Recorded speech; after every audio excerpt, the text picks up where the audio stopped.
হে hi hello দেয়ার, কি অবস্থা সবার? আশা করি সকলে ভালো আছেন। আমরা আজকে কথা বলবো ইডিয়েট 2012 সালে চলচ্চিত্রটি নিয়ে। আশা করি আজকের ভিডিওটি আপনাদের ভালো লাগবে। আজকের ভিডিওতে এর ঘটনা, সম্রাট মানে অঞ্জলির প্রেমে পড়ে এবং তাদের প্রেম জীবনে ঠিকঠাক চলে, দুজনকে ভালোবেসে ফেলে। অঞ্জলির নির্মম ভাই যখন ঘটনাস্থলে আসে তখন সম্রাটকে সেই গ্রহণ করে না, মানে তাদের ভালোবাসা প্রত্যাখ্যান করে। তখন পর্যন্ত সব কিছু মসৃণভাবে খুব ভালোভাবে চলতে থাকে। তাই সম্রাট তাকে প্রতারণা করে এবং একজন বড় ব্যবসায়ী হয়ে ওঠেন এবং একসময় ফলস্বরূপ তার চেয়েও বড়লোক হয়ে ওঠেন।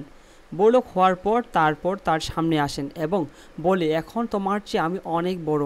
তখন তার ভাই সব কিছু মেনে নেয় এবং দুজনকে ভালোবাসার এখানে পরিসমাপ্তি ঘটে এবং মিলন হয়।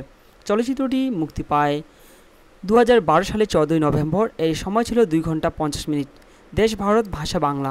চলচ্চিত্রটির বাজেট ছিল 2,50,40,00,000 টাকা, যা মার্কিন ডলারে 2023 সালের। আর অফিস বক্সে খুব ভালো একটি হিট হয়েছিল।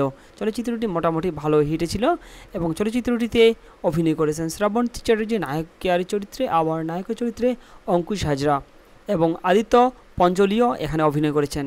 চলচ্চিত্রটি সম্পাদনা করেছেন মোহাম্মদ কালাম এবং সংগঠিত করেছেন বা সঙ্গীত প্রযোজনা করেছেন শ্রীপ্রীতম ও অজয়, এবং প্রযোজনা সংস্থা হচ্ছে এসকে মুভিজ।